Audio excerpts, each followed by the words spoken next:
Mamma mia, they say. Mamma mia! Here we go again. Here we go. Here we go. Yeah. Ha. Waterloo. That's good. It's good. He's on fire. Let's go. Fifth period. Fifth period. Fifth period. Fifth period. Fifth period. Fifth period. Hello, everybody, and welcome back to Fifth Period, the film podcast hosted by two media teachers, where today, if you take a chance on us, you'll be having the time of your life. Ooh, woo, woo. My name is Mr. Brown, and with me as always is... Mr. Boylan. I was trying hard. Pierce Brosnan? Is that you?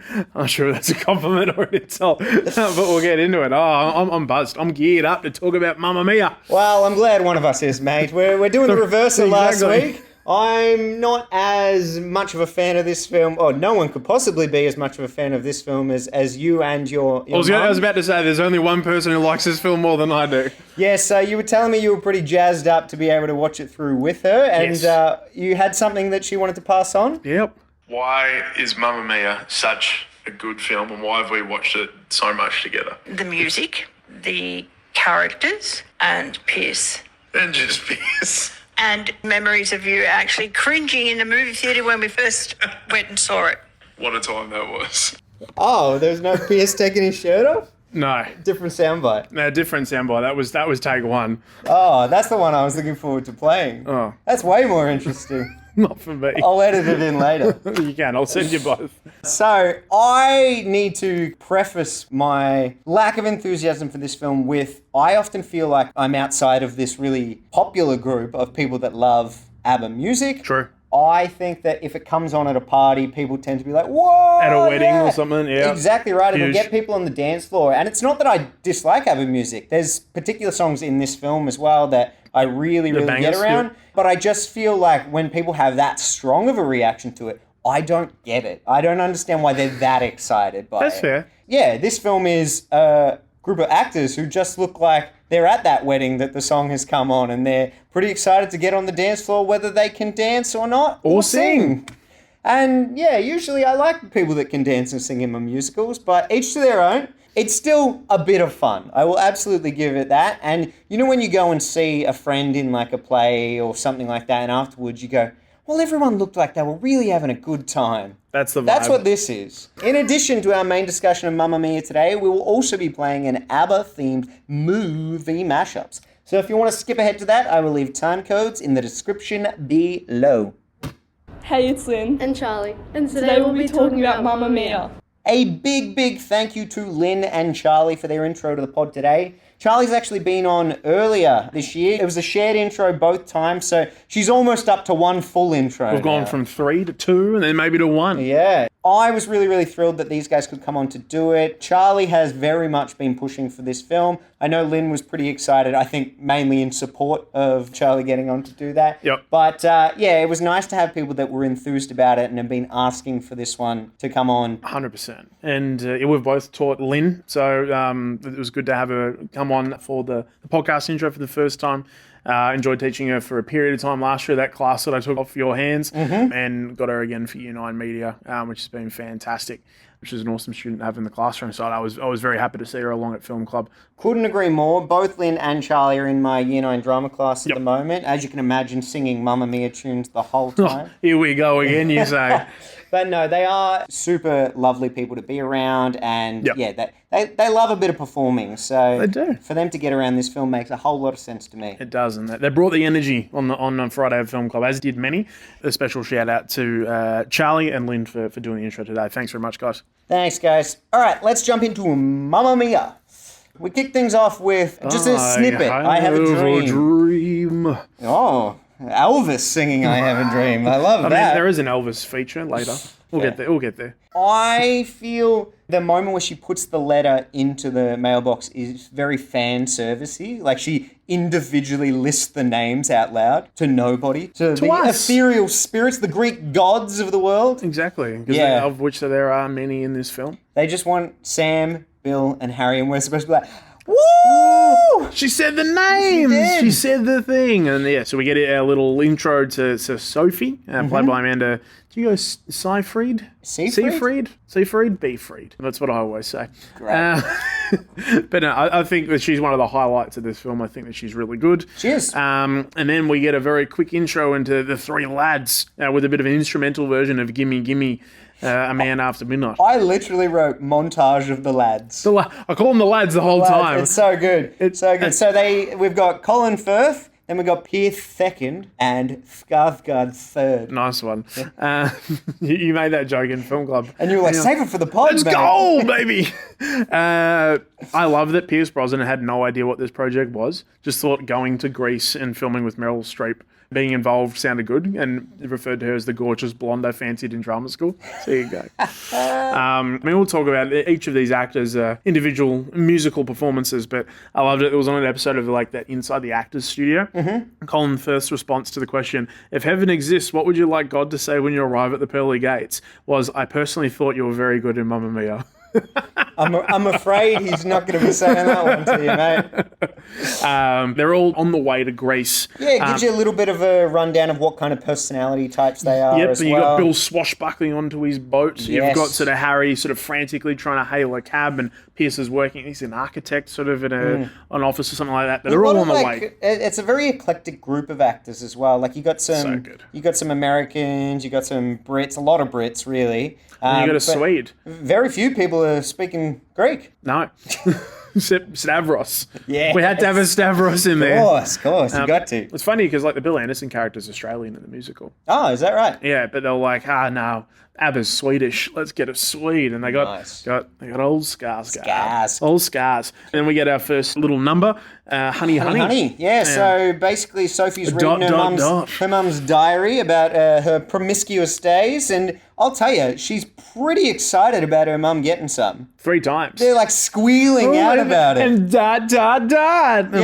When you do your thing, and they're like, oh, that's your mum. Yeah, and then because then Donna comes in sort of halfway through the song, I was just like, I used to have fun, and then the friend with the really aggressive Scottish accent is like, oh, we know. We know. We know about you, Donna, and your fun with the lads back in the day. Oh dear. So we find out that Sophie, well, she's only told her friends at this stage. Not even her fiancé. No, it's a big secret throughout the film, and I think everyone makes way too big a deal out of it. If they just had a quick chat, they could have resolved a lot of the conflict of this film. But essentially, she's invited the 3 people that her mum mentions in the diary because she's worked out that based on when they were seeing her mum, one of them's got to be her dad, and she wants her dad there because she's getting married. Yes. And wants him to give her away. Exactly right. Give her away now. And basically all the friendship groups are all in 3s. Just everyone's in a trio. Yeah. We obviously meet Meryl Streep very quickly. Donna's, running the hotel on the island and everything like that. And she's by herself, but not for long, because we get Christine Baranski and Julie Walters in the boat. Tanya and Rosie. Who are probably my favourite part of the movie outside of the lads. They're hilarious. They're so well cast here. Tanya is a bit of a serial bride, a bit more sort of worried about appearance and being put together, and Julie Walters is kind of... There's a lot of jokes about her, either promiscuity or the work that she's had done to her face. Just those 2. Yeah. That's basically That's it. Rosie is a cook, got a cookbook and stuff, and she's famous. Oh, she's cooking in this, though. I'll tell you that much. I love Julie Walters. As the kids say, it was a bit cringe when she greets them on the pier, and they're just like, For one night only. When Meryl Streep's like, look what the tide dragged in. Yeah, it's just like the moves that she's doing as she says everything. It's Donna really exaggerated. and the Dynamos! I love it. It's great. We also meet Sky, played by Dominic Cooper, who does a weird shimmy. What a sleazeball. He's my least favourite part of the movie. I said to you on Friday that he was really starting to work on his character. For Howard Stark. Yeah, Howard Stark. Spot on. Big old sleazeball. Big old Starky. I really like some of the framing here when the 2 taxis arrive, the yellow and the red taxi, Looks and they're great. going in sync. It's about the only thing that's in sync for this movie. Oh! But I appreciate A shot off the pier for Mr. Brown. I did appreciate that, and I'm like, okay, cool. So you do get it. You know how to musical. Choreographed, it kind of falls. Don't get falls too down excited there. about the choreography. They've missed the boat, literally missed the boat, and so Skarsgård picks him up in his boat. Yep, old Bill and his boat. Off to the Greek island. I love, like... Fictional Greek island, yeah? Yeah, Kalokairi, I think. Kalokairi, Yep, yeah. it literally means, like, sunshine, I think. Cabinet of Dr. Kalokairi. That's good. That's gold. You can tell sort of that Bill's like the adventurer, like Harry's read his books, wants to do these things, but is a bit nervous to do it. Yes. And Sam's kind of like a little bit more assured, but he's kind of like sort of working ahead his place and the things that he wants, I think particularly with the family and everything like that. He's got 2 boys and what have you. He's the charming one. He's Pierce Brosnan. Bill's the rascal. He's the vagabond. Yeah. He's got the tats. And Harry's I say, he's charmingly befuddled. Colin Firth be Colin Firth. That's it. But it's nice when they're all like working together on the boat, and I like that they all pretty much work out that they have all dated her. But then they're like, "Cool, well, Okay. let's all just hang out. We'll be right." They get along well. It's fine.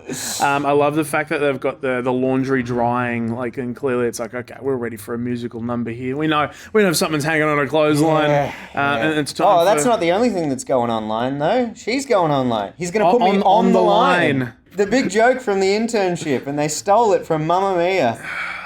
It's time for that money, money, money. It must be funny in a rich man's world. Yes, so Donna laments the condition of the struggling hotel, and I'll tell you something, I do appreciate this. I like that they capture the stage vibe with the set. Like, you can see a lot of the times it's like a backdrop. It feels like you're going and watching a stage show, and there's very vibrant colours. We talked about this with, just any musical. Good ones. Having really, really Like Mamma Mia. saturated. Yeah. Their skin tone is very orange. They look like Oompa Loompas. Greek gods. Yeah, they look a little more like Oompa Loompas when we get to the bachelor party later on. Oh, But, yeah. We'll get there. We'll get there. I love the ensemble here when they're like, hey, it's sad, when they're just like turning around and stuff like that in the back of the scene.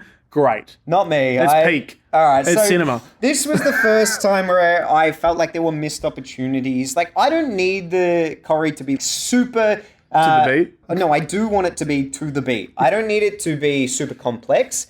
Sometimes I find it really effective in musicals when they're doing quite simplistic movement or even like weird, strange movement. We talked about that in Wicked, but everyone's in sync. And it looks really effective because of that and because they're hitting the beats of the music so clearly. And I just felt like there were wasted opportunities in this one because you have like that dun, dun, dun, dun, dun, dun, dun, dun, dun, and they always timed that bit with them running downstairs, but they're never running down the stairs in time with those beats or like popping their heads up. And yeah, I just thought it seems a waste to have an ensemble and all they're doing is turning around and singing, like instead of dancing in the background. Fair. There are very few dance sequences in this, and when you see what the dance sequences are, it does make a bit more sense that they refrain from doing it too often. But I do appreciate that this group follows them around and pops up inexplicably at times because they're a great chorus, and it's a metaphor for that. So that works really, really well. It does. I do like when they're on the boat, Tanya and Rosie are on like the jet skis and Meryl's got like a flowing sort of stuff in the background. It all looks pretty fantastic. I will admit that the dream sequence is very funny. So starting with like the roulette wheel behind her, and then the robe is about as long as Elphaba's robe from Defying Gravity. But yes, having jet skis just mounted on the top of the ship instead of having them ride them in the water, really good. That's really good. That is fun. We do have some good vocal performers in this movie, and a couple of them are in this number. This number only. They tease us. And then the lads arrive, and I love that Colin Firth does like the bright Harry Bright rather than Pierce going Carmichael, Sam Carmichael, considering you had the perfect James Bond. Yeah. I really dislike the camera work here. We get a weird crash zoom to Bill Anderson, and then for the rest of the scene, they're just whip panning between them. It's inconsistent and disorienting, and I don't see the purpose of it. Fair enough.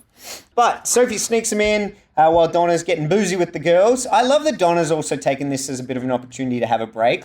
She works all night and works all day to pay the bills she has to pay. And it's sad. It is, very much so. But it's really nice that when her friends arrive, they're like, nah, this weekend is as much for you as it is for your daughter. 100%. And in the long run, it is more for her than her daughter. This is true. Yeah, I really like the natural chemistry, like in these scenes where they're not singing stuff and they're just sort of hanging out. How much action is she getting? And it's just like, oh, you mean like this with the drill? And he's like, oh, down, boy. Yeah. They're just like, Does she wear it or floss with it? There's a lot of like innuendos and it's just like good, like sort of witty dialogue between three really good actresses. Gals being gals. They're just the gals being gals, and it's great. And then the lads have got to hide away, basically. Oh. And like Colin Colin Firth Firth. is just like, I don't want to seem ungrateful for the scenic tour, but might I be shown to my room now? It's like, I think this is your room, mate. Mate? He doesn't say mate because he's not playing it Australian. No, unfortunately not. But as Sophie like leaves, is like, hey, you got to stay here, keep it a secret, it's all fine. But they kind of start to suspect, us like, then why are we here? Particularly Pierce is like, well, there's something up here. I'm using my super spy skills. No, I was going to say, yeah. But Donna does spot the boys pretty quickly and has flashbacks of their ridiculous previous looks. So good. Oh, it is. It's very funny. I really appreciate that even though some of the stuff in this film doesn't land for me, they're really steering into the silliness. Oh, it's so silly. And I can get around that. When it's really ridiculous, it makes me feel better about some of the things I don't appreciate because I'm like, yeah, it's supposed to be that way. 100%. They're just having fun. They're just having a great time. Big sing-along in film club for Mamma Mia, obviously. Oh, The titular song where everyone was going for it. They It's great. were. I think Meryl crushes it. She's like obviously the best part of this film. I Her really vocals like are her very good. vocals. Yeah. Some of the stuff that she does movement-wise in the songs don't work for me. They're very dramatic, like the hand gestures and the hugging herself and rolling around on the ground. And again, there's silly moments in the film where it works, like when she's with the girls and she's on the bed and stuff like that, jumping up and down. That sort of stuff, to me, makes more sense. But here, she's supposed to be, like, lamenting on her own. It feels too much. That's fair. Hey, everyone laments in different ways. When she crash lands into where the boys are and they have a quick little sort of reunion. When she's singing this song, there are times where the vocals continue but her lips aren't moving. And they totally do this in musicals. They're like, this verse now, we're hearing it while we see the action. But the way that it happened here, it was so inconsistent. It was literally like for one or two lines. And then it continued with her singing. And it's like it needs to be a deliberate choice or not, one way or the other, if that makes sense. But it feels like, oh, she's just missed a line. Fair.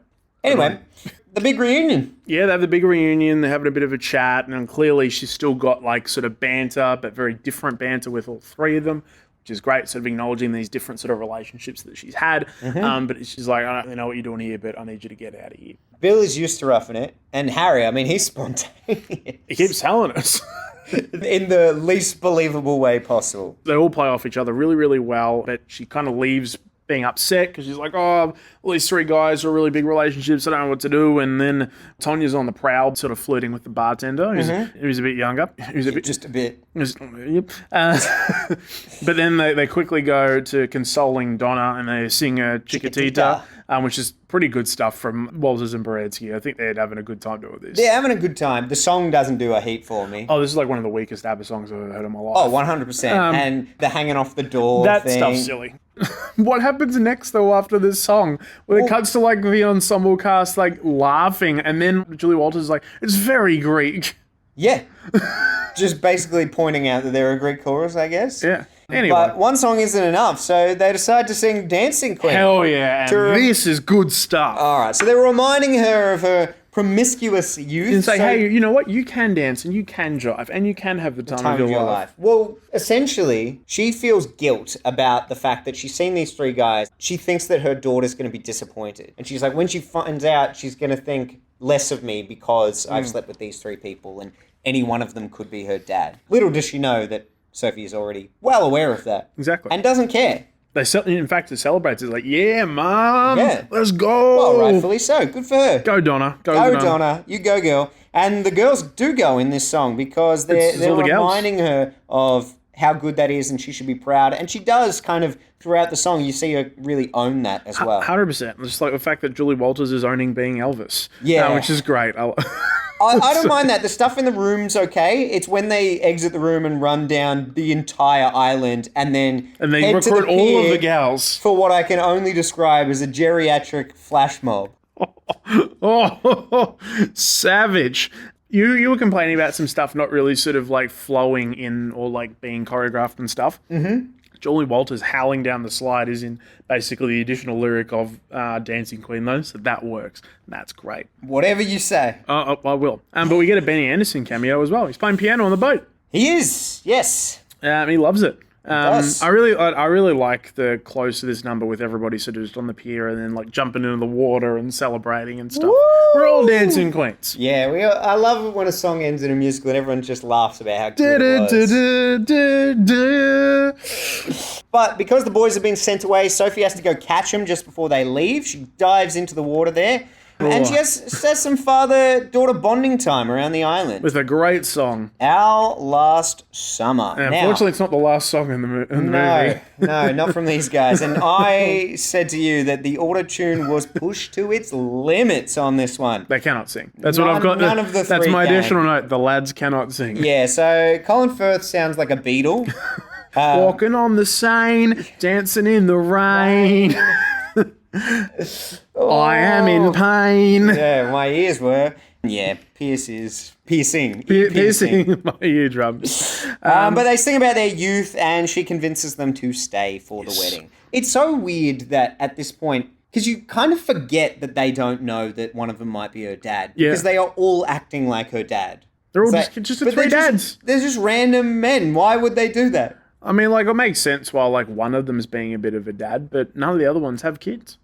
Sam's got kids. Too true. Two boys. But Two and true. They're the name of the boys. Two and... Oh, yeah. Speaking of people who can't really sort of enunciate and... and are struggling with their lyrics, Dominic Cooper, he can't sing either.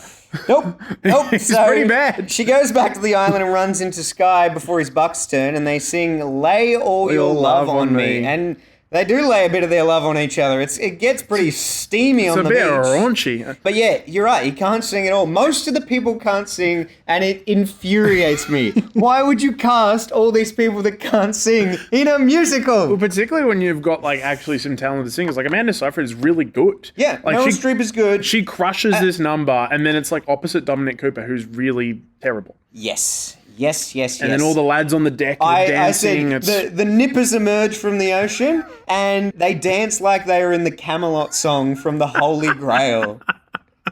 just like, oh, with the flippers. It could have been like a really cool number with them on the pier. I love the look of them in the flippers, but the chorie's not anything enticing. Why can't they get people that can dance and sing? Yeah, it's just a great segue into, because Sky's having his Bucks party, but then the hens are on, and as a special surprise for one night, and for one night only, Donna and the Dynamos! And they do Super Trooper. And this is good. Super Trooper is a damn good ABBA song. It's a bit of fun. And I highly enjoy this. It's a banger, and then the lads rock up and start dancing, and it gets better. But I can't believe how much everyone is enjoying that performance. Oh, they're like freaking out. Yeah. As if they've had a Donna and the pop star Dynamos. come Oh my in. Yeah. God. Oh, they remember Can you please sign my vinyl? from their glory days. But yeah, she's going nuts instead of being like, Mom, you're embarrassing me.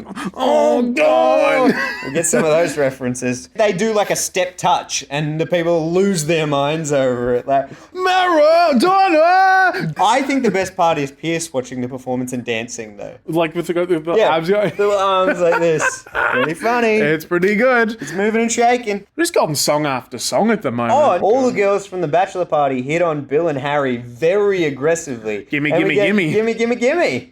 Sam tells Sophie that she should pursue art because she did a sketch once. What is that?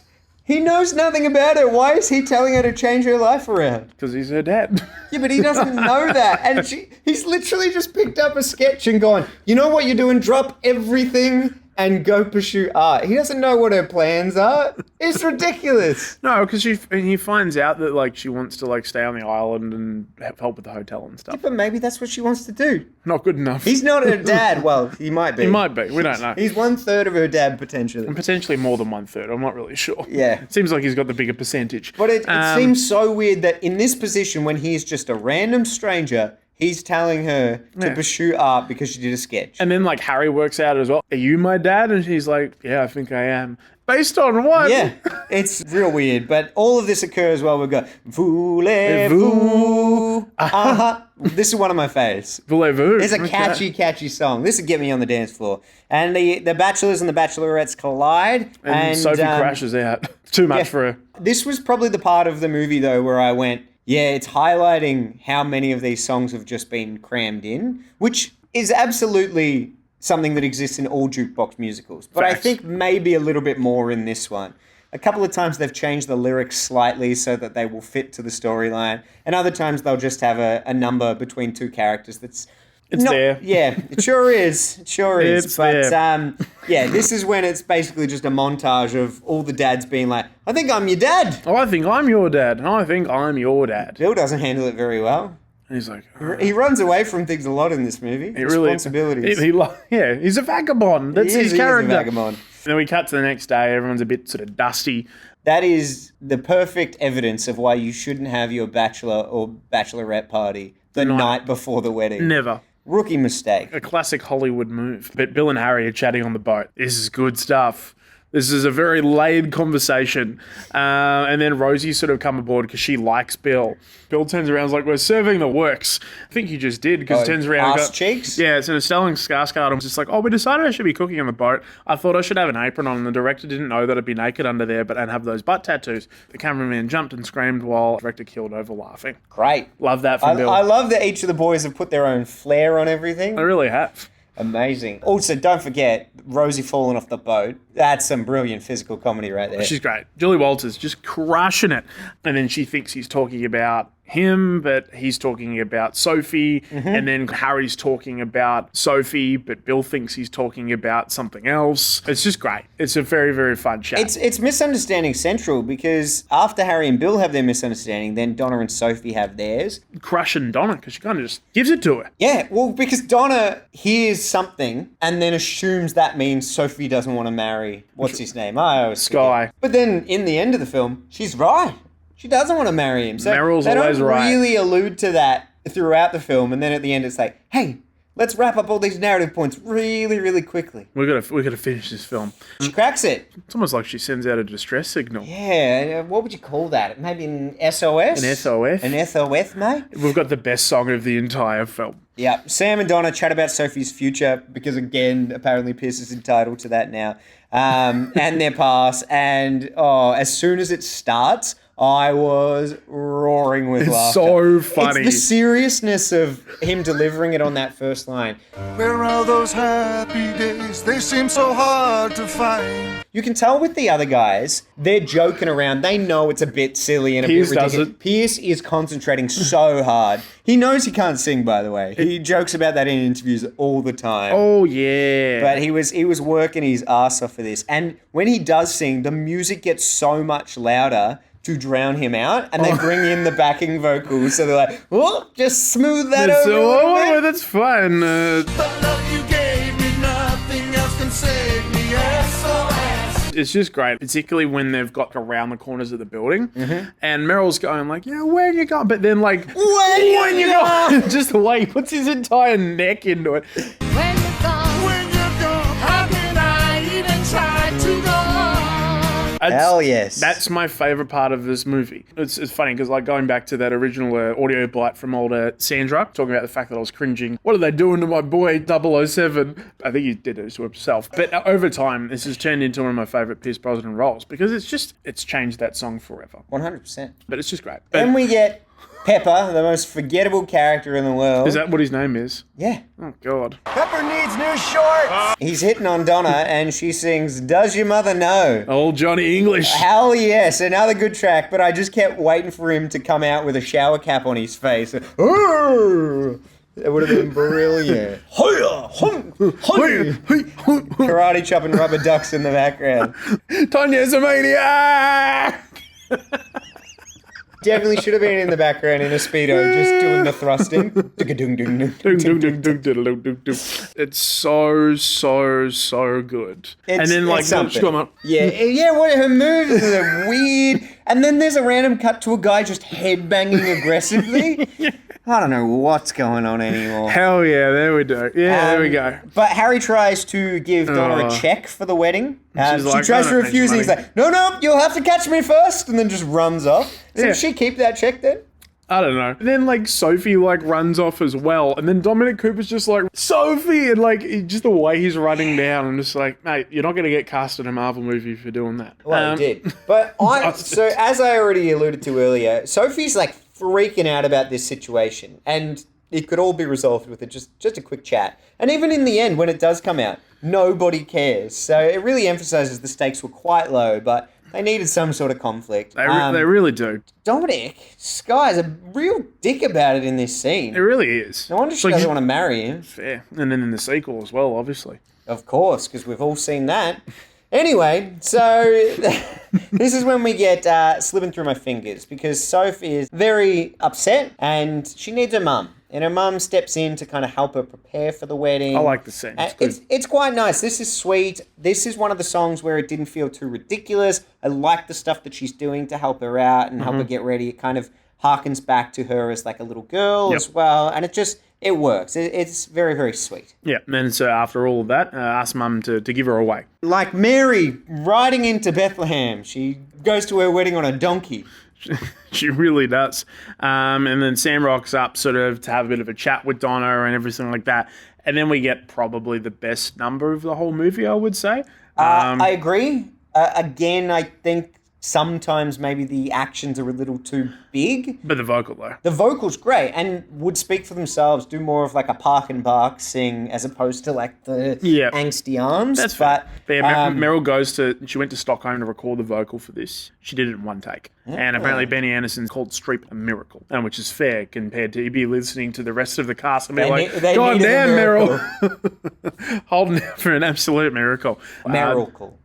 Good stuff. If you haven't yet noticed this, go back and watch The Winner Takes It All and just watch Pierce not knowing what to do. He's got no idea. He's like, his hands go up. He's like, it's like Bet on It with everybody's always talking at me. Everybody's always singing at me. So they choose to focus on Meryl throughout that song, and I think that's a good call. It's a great The wide creative shots choice. are always a little awkward.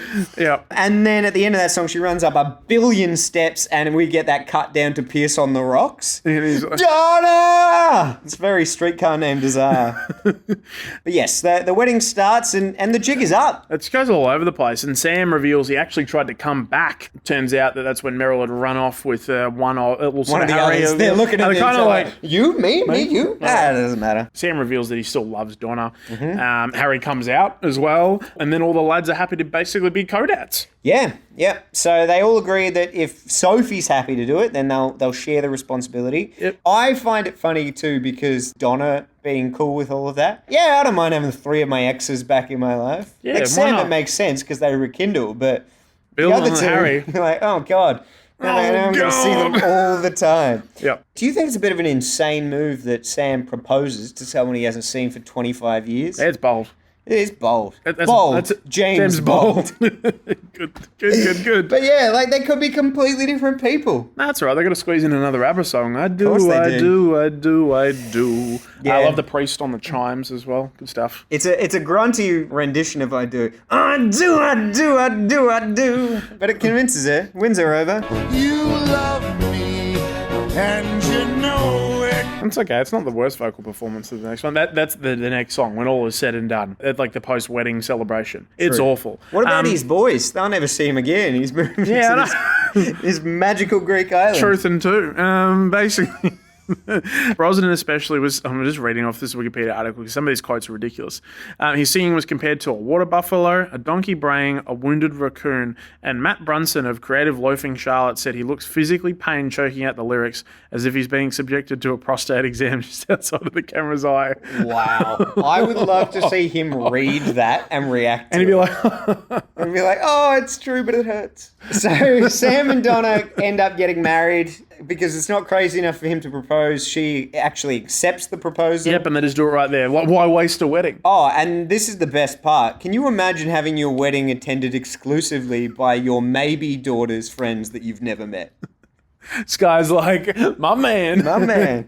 But then Rosie propositions Bill with "Take a Chance on Me." Take a chance. They are just coming thick and fast Like, now. The we've got a songs few are- more to go, guys. Yeah. Oh, what about this classic? Jam that in somehow. Yep. And it takes her falling off a building to win him over. Bit of a Florence Nightingale situation there. Surely. And then we get the water exploding into Mamma Mia, the reprise. Yeah. And then I Have a Dream, and then Dancing Queen, and that's the end of the movie. In the credits. It's reprise, and then damn. And man, So the credits with the dynamos. she's off to travel the world in that teeny tiny little yeah. dinghy. Then And you forgot, everyone takes their shirts off for Mamma Mia. of It's your course. mum's favourite part. Oh, God!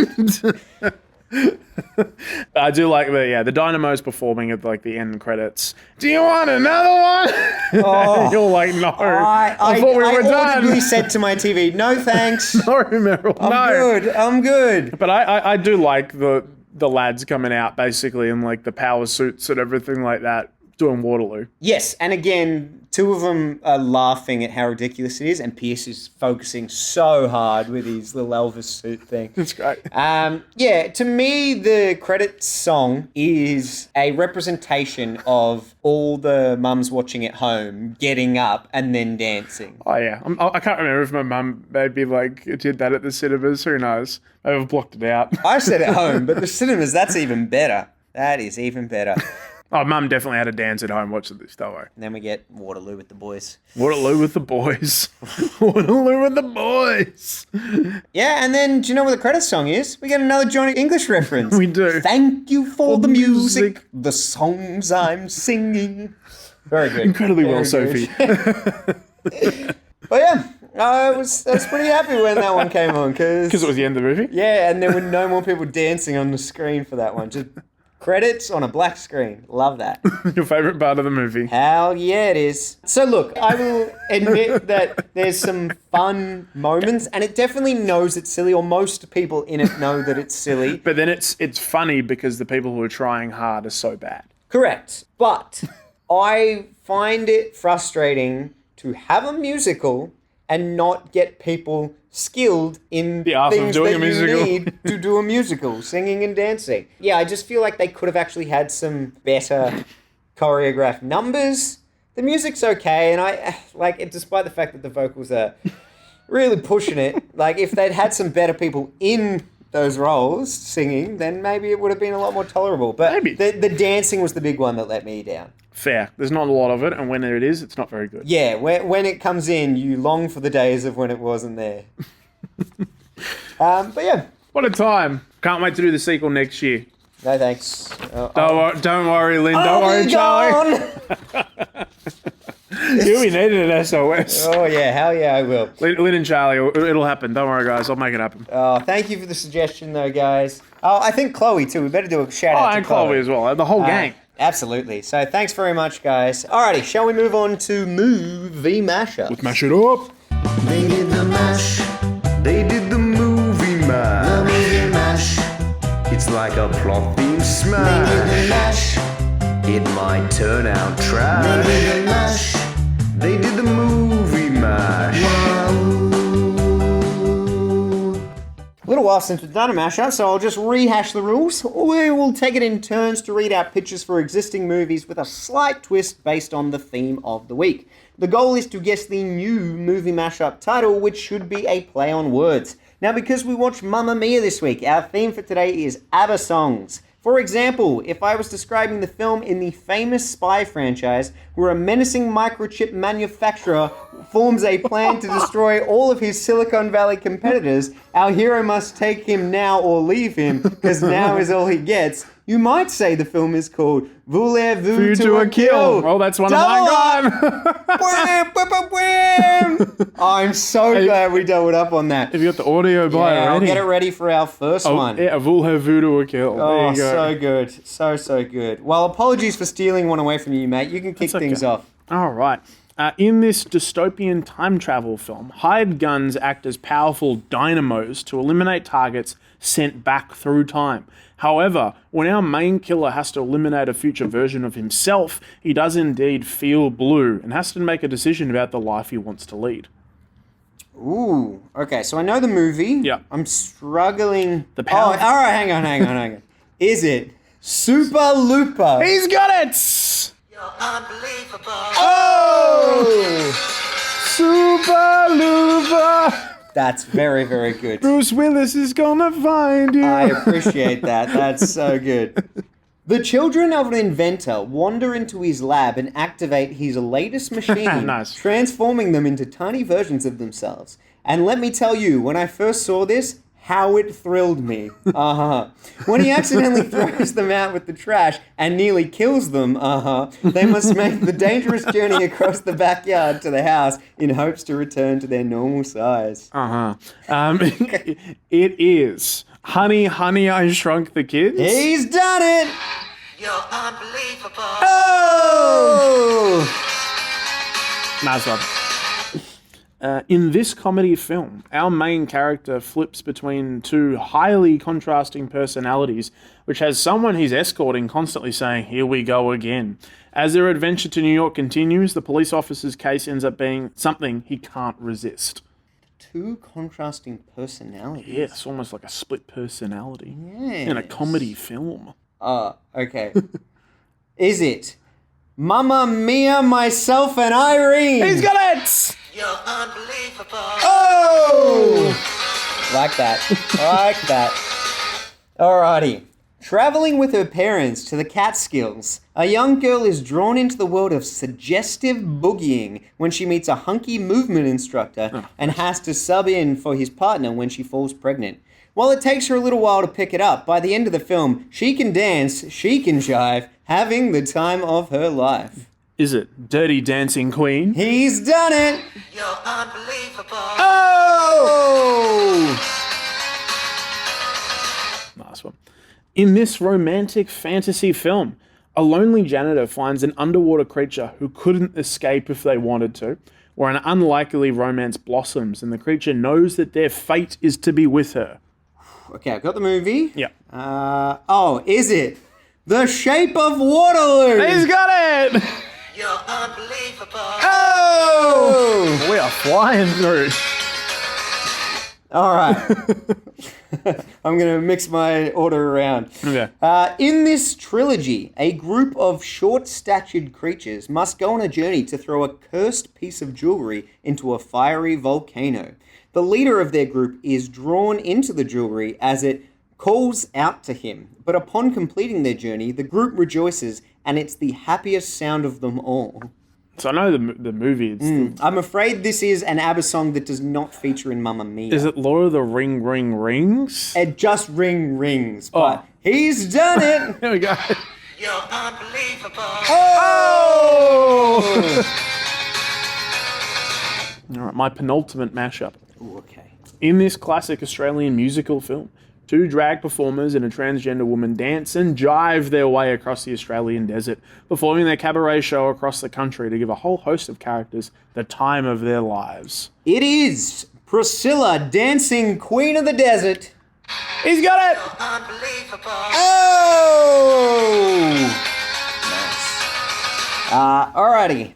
In this film, an average university professor finds his life turned upside down when millions of strangers start having visions of him at night. Initially, they see the wonder of a fairy tale, but things quickly turn when they become horrific nightmares instead.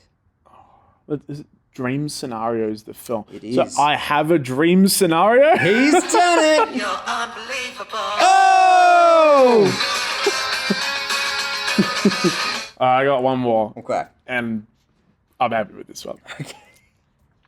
On a night where a group of teenagers are hanging out, flirting a little maybe, they accidentally take out someone in a hit and run where they should have slowed down.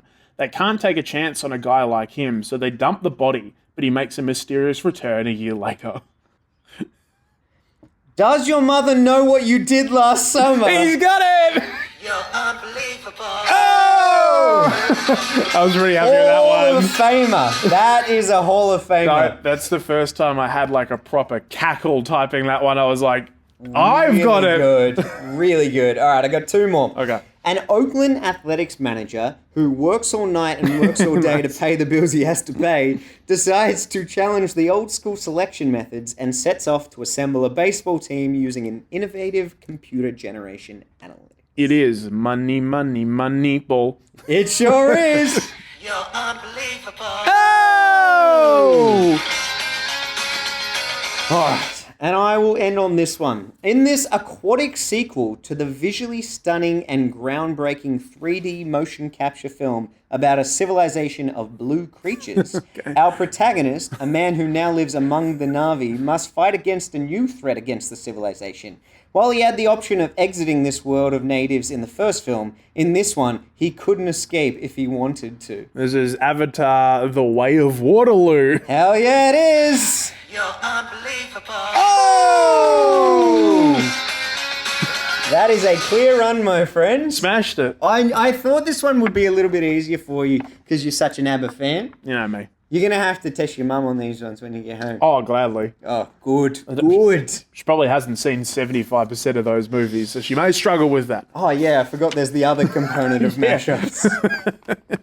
She'll get a couple of them. As always, guys, please do remember to like, subscribe, share this around, and make sure you are commenting with future ideas for segments or other films that you'd like us to do. Segamontes, I do apologize. Now, Mr. Boylan and I do have to head off, but when we're gone, we want you to try to go on. Thank you very much, guys, and catch you at the next film club.